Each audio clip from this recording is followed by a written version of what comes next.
misalnya foto dia masih hidup, makanya kita lebih menggunakan foto semasa hidup saja.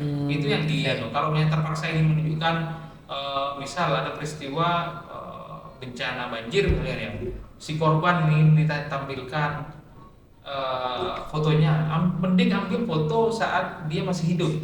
Foto dokumentasi itu aja yang disampaikan. Kan sering kita kan di beberapa peliputan televisi misalnya ada bencana pesawat jatuh kan ya, pramugari jatuh kan. Ya ini kan sosok dokumentasinya saja. Jangan kemudian foto mayatnya atau foto wajah saat dia meninggal kan. Jangan. Itu bagian dari privasi keluarga, termasuk juga menimbulkan kengerian ya, ke orang. Dan yang kami tangkap harus diprivasi itu memang. Yang kami tangkap dari apa yang ditanyakan Gemma sebenarnya, jadi sahabat tangguh yang harus teredukasi itu bukan, yang harus profesional itu bukan hanya jurnalisnya gitu, tapi masyarakat itu juga perlu diedukasi gitu ya, untuk menghindari konten-konten yang seharusnya tidak disebarluaskan gitu. Jadi harus ngerti juga masyarakat. Iya, masyarakat harus teredukasi, apalagi di era medsos sekarang kan hampir semua orang masyarakat bisa mencari keuntungan. Citizen journalism. Betul. Jadi seolah-olah ingin mengabarkan yang terdepan walaupun masyarakat biasa tanpa tahu etikanya seperti apa. Moro-moro langsung ambil video. Betul. Korban ini misalnya ada kecelakaan ya, kayak kemarin ada peristiwa di kecelakaan di Imam Ghazali. Iya betul. Sampai agak ngeri juga kan ya, sampai berdarah-darah gitu kan di pinggir jalan, itu di video, diupload ya. Itu pelanggaran dalam etika jurnalistiknya, karena sudah menyajikan konten yang tragis seperti itu. Itu menimbulkan kengerian yang tidak seharusnya di-up dan juga kita kasihan kepada pihak korban, ya keluarga korban seperti itu juga. Kan ya kita juga harus melindungi privasinya mereka. Takutnya kemudian ya pihak orang tua merasa saya jadi korban dua kali ya kan ya. Iya betul. Itu fungsi kenapa juga seorang jurnalis juga harus paham etika dalam penulisan atau peliputan jurnalisme bencana. Apapun itu bencana. Nah, itu ya. Nanti kita bicara tentang pasca peristiwa itu yang paling urgent. Tapi sebelum ke itu Mas, mungkin bisa disampaikan kembali untuk masyarakat dan semua teman-teman yang aktif di dunia jurnalis gitu, untuk seberapa penting sih human atau rasa kemanusiaan itu dalam menyajikan informasi gitu. Karena kadang sebagian wartawan atau bahkan sebagian netizen ya game ya, kalau di zaman saat ini itu kalau mereka itu terlalu obsesi untuk menyebarkan informasi, untuk mendapatkan berita, sampai mereka tuh lupa akan rasa-rasa kemanusiaan gitu. Itu kalau yang jurnalis. Kemudian kalau yang netizen nih, kadang seperti yang Mas Hendri tadi bilang ya, kalau udah ada peristiwa tertentu itu, kalau udah mendapat video yang tragis mungkin itu sebuah prestasi, dan dengan bangganya bilang tadi aku tuh yang ngambil video ini. Betul banget. Jadi di situ mau ngambil keuntungan biar FYP yang awalnya dia sepi gitu kan kontennya, setelah video eksklusif tadi dia jadi rame, jadi FYP seperti itu. Iya. Makanya itu pentingnya tadi ya, selain untuk teman-teman jurnalis juga masyarakat siapapun itu, ketika ada peristiwa ya sekarang kan apa istilahnya, dia contoh ada kebakaran ya, kemungkinan ketika ada peristiwa kebakaran netizen ya, warga lokal yang ada di sekitar itu, kalau sekarang mungkin ini ya lebih mementingkan konten duluan daripada kemudian itu langsung membantu mengambilkan air ketika ada peristiwa kan. Jadi HP-nya dulu yang diambil daripada menolong ya. Kebakaran itu kan tanpa. Nah ini yang juga dibutuhkan sementara untuk saat ini adalah juga kepedulian kita selaku humannya, selaku manusia ini juga kepekaan kita terhadap kemanusiaan itu juga harus dibangun seperti itu. Artinya ketika ada peristiwa bencana seperti itu, walaupun kita seorang jurnalis juga harus mementingkan keselamatan dulu. Ada jiwa yang terancam kayak gitu. Kalau misalnya tidak ada orang lain yang bisa mengamankan jiwa yang terancam itu, kita harus menyelamatkan dulu ya. Karena itu manusia lebih penting daripada kemudian nilai beritanya. Urusan nilai beritanya ya bisa setelah kita menyelamatkan orang tersebut, baru kita bisa berliputan dengan. Jadi mentang-mentang jadi seorang wartawan tiba-tiba ada mobil kebakar misalnya di depan ya, bahkan orang yang di dalam, wih ada kebakaran nih menarik nih di liputan ya. Ya pas lagi api jadi kita ambil kamera atau handphone kita record, sementara orang-orang masih belum ada, itu kan jurnalisme yang menurut saya tidak peduli terhadap Empatinya kurang. empatinya juga ada. Jadi etikanya adalah kita ketika tidak ada orang yang bisa menyelamatkan duluan ya kita selamatkan dulu, baru setelah itu kita bisa liputan seperti itu. Mungkin kalau kayak gitu tepat nggak Mas kalau kita bilang kalau itu adalah jurnalisme robotik gitu, karena nggak ya obsesinya Tidak sesuai dengan kode etik. nggak ada emosional, nggak ada rasa kemanusiaannya juga gitu. Iya, salah satu mungkin bisa disebut dengan ya jurnalisme robotik. Yang penting kita dapat konten dan macamnya, tapi tanpa peduli terhadap kemanusiaan tadi itu. Makanya pentingnya kemudian paham empati, ya paham juga peliputan kebencanaan ya seperti itu. Jangan kemudian salah persepsi karena kita sebagai wartawan ya tidak peduli terhadap penyelamatan ya atau menyelamatkan jiwa manusia yang terancam, tapi lebih kepada mengambilkan konten ya. Itu yang menurut saya juga itu salah besar. Jadi apapun itu kondisinya, ketika memang itu butuh pertolongan kita harus datang, walaupun kita seorang jurnalis kita selamatkan dulu jiwanya. Setelah itu ya sudah mau liputan ya liputan seperti itu. Jangan kemudian kita menukar konten demi menukar nyawa demi konten. Demi engagement. Iya. Itu. Jadi informasi itu tidak seberharga nyawa gitu ya, kalau kita harus selamatkan nyawa dulu. Tapi insya Allah kalau di Indonesia gak ada kok Mas Rom kayak gitu, terutama di Sampang Madura khususnya. Iya, karena masyarakat kita itu udah teredukasi semua kan. Iya, betul. Empatinya orang Madura itu lebih tinggi gitu. Ya udah Romi tes aja nih, kalau Gema nih, misalkan ada kebakaran nih, Gema mau ambil air dulu apa ambil HP dulu? Ya ambil air dulu, nolongin orangnya dulu. Yakin? Gitu. Oh, iyalah, kan seperti itu. Oke. Yang penting kan yang pertama yang bernyawa yang harus diselamatkan duluan kan seperti itu. Yang mana yang urgent seperti itu, jangan mendahulukan engagement. Betul. Cuma memang ada ini juga ya, kita harus ada persiapan khusus ketika kita liputan kebencanaan. Nah itu yang pengen Romi bahas juga. Kalau tadi kan di Mas Hendri di awal udah ngebahas tentang keselamatan jiwa orang lain itu. Nah untuk keselamatan jiwa kita sendiri sebagai jurnalis itu gimana Mas? Betul. Ya bahasa sederhana, jangan sampai kita menjadi korban juga nih.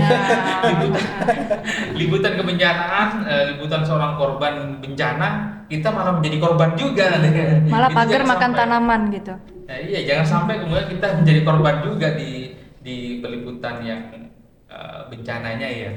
Itu kenapa kemudian penting kita paham tentang tahapan-tahapan peliputan kebencanaan. Ya kita bergantung kepada jenis bencana tersebut ya. Kalau bencana banjir misalnya ya, kita harus paham ini banjir nih wilayahnya wilayah mana saja. Terus kemudian akses masuknya untuk keluar dari banjir lewat mana. Terus kemudian titik kumpul di mana misalnya. Misal di wilayah dusun ini ketinggian air berapa, itu kan data-data ini didapat dari mana ya. Kita harus sebelum turun ke lapangan kita harus sudah konfirmasi BPBD pihak terkait dulu. Misalnya BPBD yang punya tanggung jawab kebencanaannya ya, atau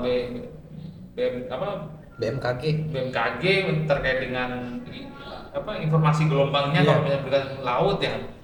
Jangan sampai kita karena ada banjir sudah kita mau liputan eksklusif, kita masuk gitu kan banjir, tanpa tahu keadaannya. Tiba-tiba kita terseret arus sendiri ya. Kita jadi korban. Iya kan lucu ya. Kalau jurnalis tiba-tiba dia nggak tahu keadaannya di situ seperti apa, akhirnya tenggelam sendiri. Betul, Mas. Ketika dia udah jadi korban juga, malah diliput juga sama jurnalis yang lain. Saya mau cerita ini. Jadi jurnalis yang diliput jurnalis. Iya. Kisah saya yang alami di waktu Mas? peliputan banjir di Sampang. Itu karena tahu. saya atas ketidaktahuan saya, karena juga mungkin mitigasinya juga nggak tahu waktu itu karena masih di awal-awal sebagai wartawan. Itu peristiwanya 2013. Banjir besar di Sampang itu. Ya, sampai terbesar. menelan kurang lebih 3 atau 5 korban jiwa ya sampai 3 hari itu. Jadi peristiwa banjir yang bertahap itu saya pagi ya, karena nggak tahu kan. Biasanya kan kalau banjir kalau hujan di utara itu misalnya malam semalaman nyampe Jakarta Kota kan nggak pagi kan, Iya, agak siang. agak siang kan. Nah, karena ada informasi banjir saya langsung turun ke lapangan. Saya mau ngambil foto yang sekiranya menarik dalam tanda kutip adalah banjirnya agak dalam ya, yang kelihatan yang ketika orang lewat di jalan misalnya sampai dada ya. Iya. Yang bawa barang-barang itu waktu itu banyak orang yang mau evakuasi sudah Iya. mengevakuasi diri. Jadi jalan dari Selutut di pinggir jalan apa namanya Mabojol. Terus ke Tentang ke utara itu jalan apa namanya? Omben. Iya, Kangkung. ke akses ke jalan Omben itu. Itu kan paling tinggi dulu kan Paling tinggi, banjirnya, paling paling tinggi. awan. Nah. Wah, aku tertarik kan makin masuk termasuk masuk ke perumahan. Jadi orang-orang saya video, saya foto kan waktu itu kan ya Iya. ingin wawancara di situ. Karena orang banyak ngangkut ini barang-barang ke atas. Nah, ternyata dari saking lama saya wawancara di dalam gang itu, saya mau keluar, mau pulang. Nah, tiba-tiba di jalan besar Ya. sudah nggak ada orang nih. Oh. Nggak ada orang, saya terjebak di situ.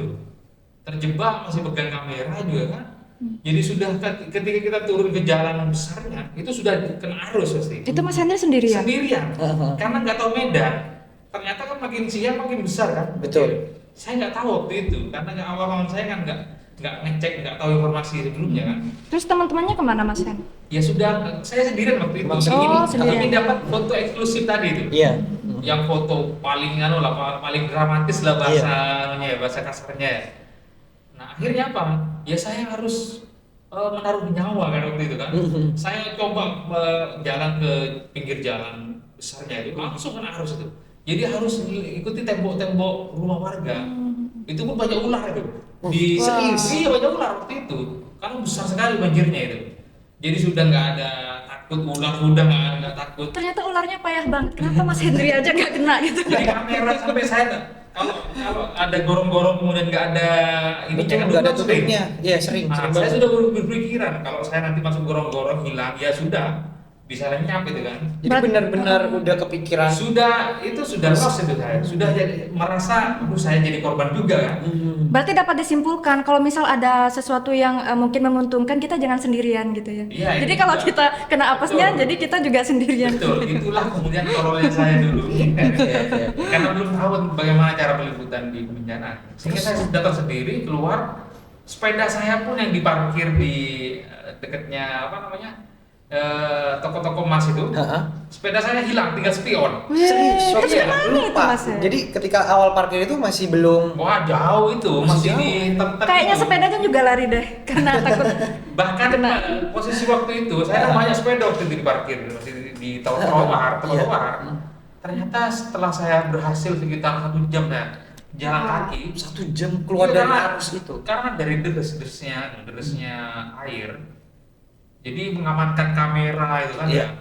jalannya sampai 1 jam, akhirnya nyampe selamat sampai Panglima, jalan Panglima itu sepeda saya hilang. Hilang loh ya, ternyata tinggal spionnya. Pas ketemu itu gimana ceritanya Mas? Ketemu itu gimana? Iya kita coba dulu tadi posisi saya di sini. Ah.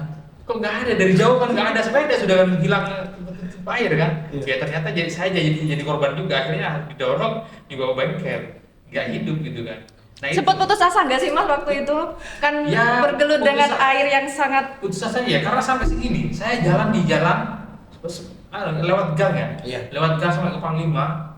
Saya tidak bisa lewat akses yang jalan besarnya itu karena arusnya deras, jadi lewat gang kecil. Ah, iya. Segini saya kan. Kalau ada jeblengan sedikit saya hilang waktu itu kan. Posisi Mas Hendri waktu itu bisa berenang nggak? Oh saya kebetulan rumah saya kan agak dekat dengan sumber. Bisa, cuman kan ketika arusnya deras mah Bahaya ya, juga. Bahaya Iya. juga. Lebih-lebih kalau Nah, ada gorong-gorong yang bolong betul. kayak tadi itu. Jadi itu yang saya alami karena ketidaktahuan saya memetakan mana yang lokasi aman, mana jam-jam aman ketika liputan.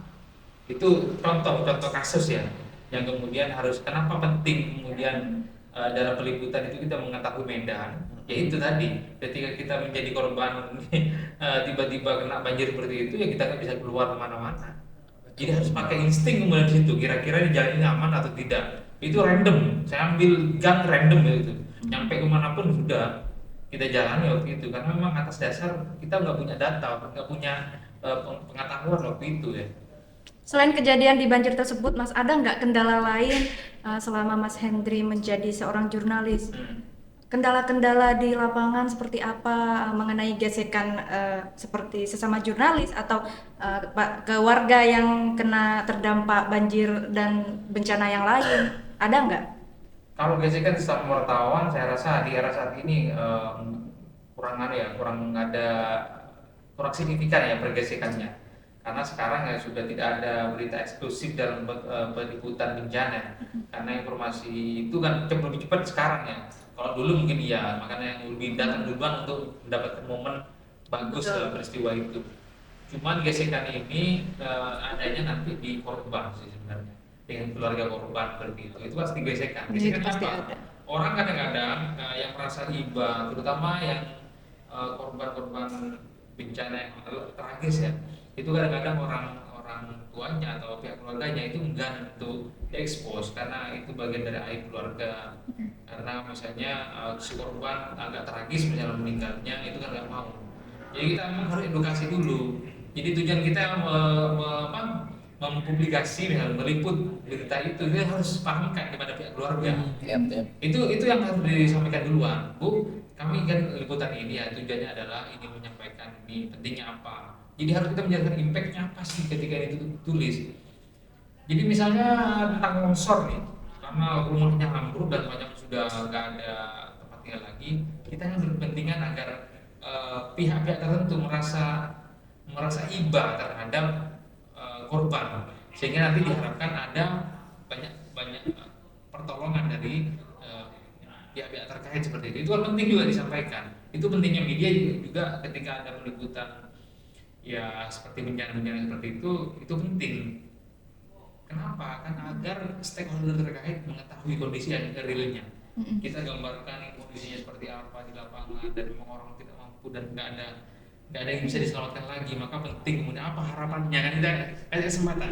Apa sih harapan Bapak terhadap siapapun? Ya kita berharap agar dibantu tenda sementara misalnya. Itu harus kita memancing agar apa istilahnya ada perhatian dari pemerintah, simpati gitu.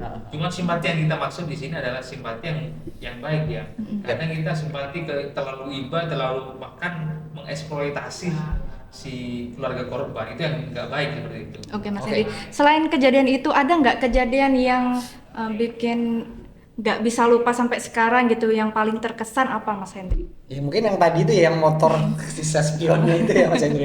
Kalau bencana ya, yang kalau berupa bencana alam, yang paling berkesan memang itu saya ingat banget itu peristiwa yang kena terjebak banjir sendiri. Lukanya aja masih basah sekarang. Dan sahabat Tangku, setuju apa enggak nanti kayak ini harus jadi highlight ya, jadi tema terbesar kita gitu. Iya. Banjir Sampang 2013 menurut sudut pandang jurnalis, dan itu Mas Hendri sih ya. Jangan sampai judulnya tinggal spion. Dan Mas, ini saat terjadi bencana itu penting juga untuk membekali. Ada beberapa poin yang sudah Romi tangkap sih game tadi ya. Yang pertama, penting juga untuk jurnalis untuk mempersiapkan data dan mengenali medan gitu. Jadi agar kita nggak menjadi korban juga saat terjadi bencana. Selain itu, ada langkah lain apa selain mengenali medan? Apalagi yang harus disiapkan? Kita pertama ya, sebelum turun ke lokasi ya. Iya. Biasanya kita contohnya adalah banjir ya. Kita memang sudah cari info dulu. Kalau kita orang baru misalnya ya, kan kita kadang-kadang tuh ya tugas wartawan, kadang-kadang kita tugasnya di luar kota ya. Kita belum tahu medan, kita ditugaskan ke sana. Ya pertama kita harus koordinasi dulu dengan dinas terkait yang kita tahu, BNPB atau BNPB terkait. Ya itu harus kita calling duluan. Kira-kira yang aman di mana Pak? Titiknya. Harus tahu semua. Kalau nggak ada pihak terkait yang bisa mengamankan itu, kita tanya warga dulu. Nanya warga sekitar, jangan langsung kita main masuk. Jangan sampai kayak tadi ya Mas, Jangan nanti sampai kayak tenggelam. Mas Hendri gitu ya. Jangan sampai jadi korban juga kan. Kayaknya sudah trauma seperti itu. Jadi sekarang harus koordinasi dulu dengan dinas terkait. Betul. Terus kemudian yang paling urgent juga kita menyampaikan data. Nah itu ya harus ada data itu. Kenapa? karena memang biar berdasarkan real di lapangan. Kadang-kadang kita banyak yang Ngarang. ketika liputan kebencanaan kita random ngambil sampel narasumber. Kadang-kadang ngarang jumlah korban ngarang. Iya. Berarti Kemudian- bukan saya sama Mas Romi aja yang suka ngarang. Biasa aja. Nggak boleh. Iya, itu nggak boleh karena itu menyangkut dari nyawa seseorang. Iya, Iya, betul. Ada beberapa rumah di situ yang terdampak. Khawatir kemudian juga karena disajikan yang awalnya ada 10 kakak ya. Iya. Di laporannya hanya 5 kakak yang terdampak. Ya bisa saja kemudian saat divokasi nggak kena itu. Iya. Berarti referensinya adalah hanya 5 kakak yang kena dampak, yang lain ketinggalan. Jadi itu harus utuh, misalnya KRT-nya kita harus cari sampai sedetail itu. Kelurahannya harus cari datanya juga. Jangkauannya seluas apa sih, kemudian kira-kira ini yang berkaitan dengan korban di mana saja. Nah, selain dengan data itu, memilih narasumber juga harus tepat. Ya harus pihak yang terkait. Iya. Kalau yang sekiranya kita susah mendapatkan itu, ya bolehlah warga atau korban, pihak korban langsung boleh. Tapi ya itu nanti menyebutkan angka itu kisaran. Iya. Atau kemudian sampai jam berapa korban ya. Jadi tidak ada angka pasti. Jadi itu harus Tidak real dan hanya menerka-nerka. Betul. Jangan kayak lagu aja ya, jangan menerka-nerka gitu. Iya, itu penting karena kadang-kadang orang ingin yang bombastis gitu. Iya, betul. Kita langsung kemudian, wah ada bencana longsor, 80 orang tewas. Itu data dari mana kan? Ya? Itu makanya banyak hoak-hoak di sana ya. Betul. Nah, itu yang jadi tantangan jurnalis Betul. saat bencana mungkin itu ya, Mas. Iya, itu kan Hoax. hoaxnya yang luar biasa. Makanya kita kemudian harus berdasarkan data. Itu yang satu sisi juga apa sih fungsinya media juga ngeliput tentang kebencanaan itu. Kadang pihak stakeholder itu pemerintah itu belum dapat data pas di lapangan. Kadang-kadang memang satu datanya itu disuplai oleh wartawan. Nah itulah pentingnya. Kadang-kadang kan hampir semua daerah kena banjir kan ya. Ini kan suplai makanan misalnya disuplai ke beberapa titik. Ternyata ada kawasan tertentu dia kelaparan, nggak dapat akses ya. Ya, betul. Ya kita bisa menyampaikan hal itu, Betul. memberitakannya sehingga stakeholder terkait bisa mengetahui gitu. Oh ternyata di lokasi tertentu ini nggak kedapatan nggak kebagian nasi ya. Itu pentingnya kita juga mengungkap sisi lain dari peristiwa itu. Oke. Itu dalam pemberitaannya. Oke. Itu saat terjadi bencana. Saat terjadi Tinggal satu poin lagi yang masih belum kita bahas sih sebenarnya. Apa Pasca itu? bencananya.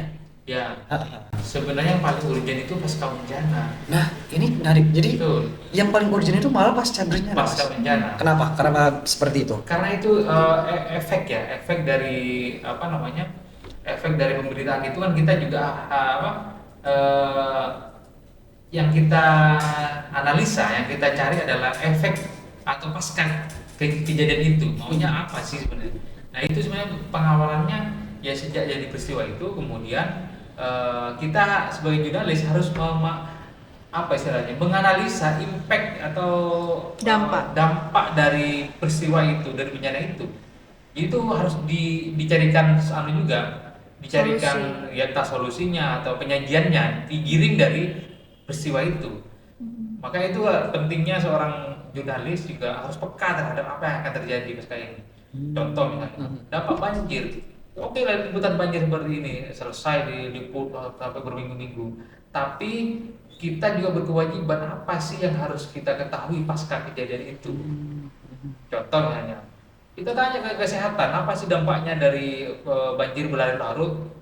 Misalnya, ya nanti cenderung masyarakat kena penyakit kulit, ada penyakit leptospirosis misalnya yang berkaitan dengan karena itu dengan banjir kena kencing tikus ya, gatal-gatal semacamnya. Itu harus teredukasi sekarang sehingga apa? Masyarakat sudah mulai bisa kita edukasi dan pihak luar yang sekiranya mau membantu itu tahu ternyata kebutuhannya ini. Betul. Jadi itu kita ulas sedemikian mungkin apa saja risiko-risiko dan juga impact dari peristiwa itu, hingga kebutuhannya adalah kita kasih tahu kepada halayak umum, dan mungkin halayak umum nanti bisa empati untuk ngasih bantuan juga berupa apa yang dibutuhkan. Jadi kalau misal masyarakat sudah teredukasi terlebih dahulu ya Mas Rom, Ya. jadi bisa lebih hati-hati dan bisa mencegah betul, juga, bisa minimalisir mengantisipasi. korban Iya, pasca bencana Lebih juga. baik mencegah daripada mengobati gitu kan ya Betul. istilahnya. Ada juga yang butuh seperti self healing.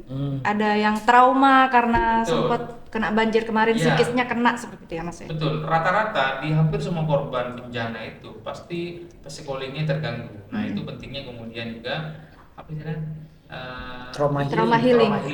Trauma healing juga itu harus penting juga dilakukan oleh pihak-pihak terkait. Ada relawan yang mau bergerak di sektor itu. Ya, betul. Ya, kita harus juga menyampaikan itu kepada halayak bahwa pasca kejadian ini, misalnya karena meninggalkan trauma yang begitu mendalam sehingga butuh pendampingan seperti itu juga penting disampaikan di media. Nah, sehingga orang lain yang punya keahlian situ ikut bisa membantu. Jadi relawan. Ngomong-ngomong tentang trauma healing nih Mas, dan karena Mas Hendri tadi yang kita ceritakan di awal ya, termasuk menjadi korban banjir 2013. Trauma healingnya Mas Hendri waktu itu apa nih? Pastilah sempat ada stres-stresnya. Atau sekarang ada trauma misalkan kalau ngeliat banjir, kayak mau maju nggak? Jangan-jangan trauma sampai sekarang. Bukan, jadi pasca itu kemudian kita sudah mulai tahu nih. Kalau banjirnya ini pagi, masuknya pagi, jam berapa dulu peristiwa hujan? Kalau di Sampang mungkin kita bisa analisa ya. Hujan di utara ini dari jam berapa sampai jam berapa? Terus kemudian kita kontak juga orang yang di utara, yang di tengah ya. Banjir setinggi apa sekarang kiriman air dari sana? Jadi sekitar berapa jam di sini? Apa 6 jam atau 4 jam ya masuk ke kota? Sekitar segitu 6 jam. Ya kita sudah tahu. Oh kalau pagi ini nggak usah liputan dulu lah, nggak usah ngambil gambar dulu karena gambarnya pasti airnya kecil ya, jadi orang masih jalan kaki itu masih bisa enak ya. Iya. Nanti ketika ini jam 1 nih, air laut akan pasang.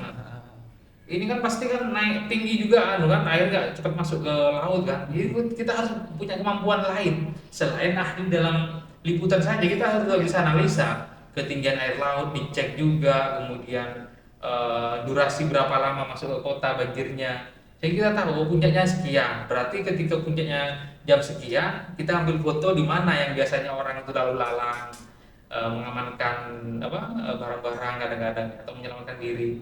Kita bisa ambil foto yang menarik di situ. Itu pentingnya kemudian kita juga sudah punya data. Kita nanya ke orang, kira-kira peta lokasinya atau peristiwanya seperti apa. Ya, betul. Ada trauma yang sampai nggak mau ke banjir lagi nggak sih Mas waktu Enggak. dekat-dekat itu? Enggak ada sih. Cuman kita sudah tahu kalau sejauh mana banjirnya kita enggak mau masuk ke ini, ke gang-gang. Kayaknya dari tadi nih ketawa inget deh. Inget sama tenggelamnya Mas Hendri. Saya itu takut air memang. Ya tanda kutip ya, terutama sungai sama laut. Saya takut ya. Kalau Takut gara-gara peristiwa itu atau memang sebelumnya? Fobia gitu. fobia memang dulu pernah apa namanya istilahnya ya, dia ngobrol sama seseorang, ya kemudian seseorang tersebut, oh kamu ke rumahnya ketika ngadepi air ya. Main ke air gitu loh. Ini tersugesti. Iya itu tertancap sampai sekarang ya walaupun kemudian kita berusaha enggak.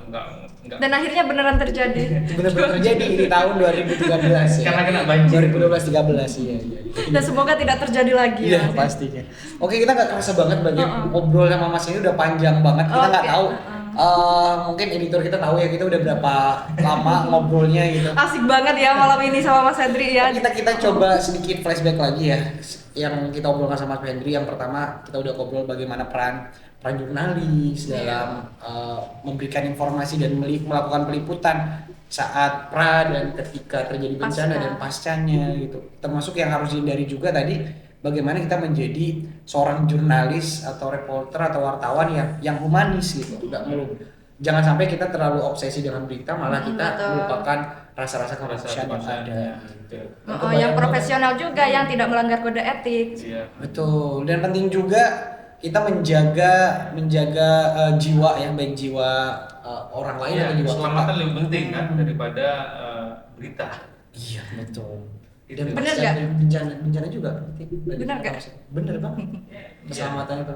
Jangan sampai kita karena liputan atau apapun malah menyisakan trauma bagi orang lain gitu ya. Betul. Yang paling penting juga jangan sampai kita sebagai wartawan ini atau seorang jurnalis niatnya ingin mempublikasikan bencana, malah kita mengakibatkan bencana kedua kalinya. Itu yang juga harus kita antisipasi dan jangan sampai kita lakukan itu. Dengan caranya apa ya, itu pemilihan diksi. Karena juga kan ketika korban, kan anaknya ditemukan saat tragis seperti itu, bagaimana perasaannya? Nggak harus seperti itu kan terlalu mengeksploitasi gitu. Iya, betul. Jadi nggak boleh seperti itu. Jadi, Oke, mungkin terlebih dari itu ada yang mau disampaikan kepada pemirsa sahabat tangguh dari Mas Hendri? Boleh. Perlu dikuatkan spesifik di sektor apa ini? Apanya? di bencana Secara sih. jurnalisme Jurnalisme bencana sih. sebagai Ya. masyarakat kita harus bagaimana gitu. Kalau sebagai masyarakat sih, ya memang harus melek media itu dulu ya. Artinya kita tidak boleh kemudian termakan info yang tidak terlalu valid. Jadi kalau ada peristiwa tertentu ya itu harus jelas dulu Banget. kita harus antisipasi itu hoax atau tidak. Contoh dulu di Madura itu ada peristiwa pasca tsunami Aceh, sekitar beberapa bulan itu kan ada fobia ya, ada info ini akan ada tsunami, itu kabur semua kan, lari ke tempat yang aman, padahal itu hanya informasi mulut-mulut. Artinya apa? Informasi yang kita dapatkan dan yang mungkin wartawan juga sebar itu harus diklarifikasi dulu kebenarannya, karena itu menyangkut keamanan dan keselamatan masyarakat kan. Khawatir kita salah info ya kita salah mungkin keselamatan masyarakat terancam gitu. Untuk masyarakat ya kita memang pertama ketika ada peristiwa kebencanaan ya harus benar-benar menyaring informasi, termasuk masyarakat yang yang terlalu aktif di media sosial misalnya. Jangan sampai mementingkan konten sebelum kita mengetahui pasti dulu lah, konfirmasi kepada seseorang atau kita menyebarkan berita-berita yang kemudian tragis dan semacamnya. Itu juga harus dikurangi lah untuk masyarakat. Karena bukan kemudian kita jago ketika kita menampilkan suatu peristiwa yang agak angker, terlalu berdarah-darah lah kita sebutkan, itu bukan liputan yang baik gitu kan. Justru itu nilainya adalah nilai apa istilahnya ya, bukan tidak baik intinya seperti itu. Bad news mungkin ya bisa terlihat. Ya karena itu melanggar kode etik seperti itu, melanggar kode etik. Termasuk untuk kita sebagai jurnalis ya kita ajak misalnya masyarakat, para jurnalis ini juga mengupgrade pengetahuan ya di bidang kebencanaan, karena itu juga penting selain untuk skill diri ya skill agar kemudian liputan kita berkualitas seperti itu. Itu saja, jangan sampai kita menimbulkan bencana kedua gara-gara tulisan atau liputan kita itu. Keren sekali Mas Hendri. Boleh Pak ya, Mas Hendri. Dan kita ucapkan terima kasih juga untuk Mas Hendri karena mau hadir ke ruang podcast kita di setengah kesibukannya. Dan asal sahabat tangguh ketahui bahwa Mas Hendri ini tadi baru datang dari Bangkalan ya, kesini lumayan hampir 1,5 jam sampai 2 jam hanya perjalanan ke sini. Dan jadi demi sahabat tangguh beliau hadir di tengah-tengah kita. Ya, mengedukasi korban banjir. Dirinya sendiri yang korban ternyata. Betul. Jadi untuk sahabat tangguh yang selama ini penasaran ya, seperti apa sih banjir tahun 2013 dan seperti apa perawakan atau wajah dari korbannya ya Mas Hendri. Sekali lagi terima kasih banyak untuk Mas Hendri, dan boleh kita tutup ya. Tutup dengan ketika mungkin Gema yang memandu ketika Gema bilang podcast FPB Sampang, kita suarakan dengan kita tegas. bareng-bareng ya sama Mas Hendri juga. Suara tangguh tanggap bencana. Iya. Suara tangguh tanggap bencana, dan kita tutup dengan salam tangguh. Boleh dicoba. Suara tangguh Kembali. Podcast FPB Sampang, suara tangguh tanggap bencana. Oke. Podcast FPRB Sampang, suara tangguh tanggap bencana. Salam tangguh. Tangguh luar biasa. Oke, terima kasih banyak untuk kita semua, dan untuk semua sahabat tangguh dimanapun berada, tetap nantikan podcast kita selanjutnya, dan kita tentu akan menghadirkan narasumber yang bisa mengedukasi kita semua, terutama dalam isu kebencanaan. Oke. Saya Rom yang bertugas pamit undur diri. saya Gema Dania. Saya Hendrianto. Assalamualaikum warahmatullahi wabarakatuh. Waalaikumsalam.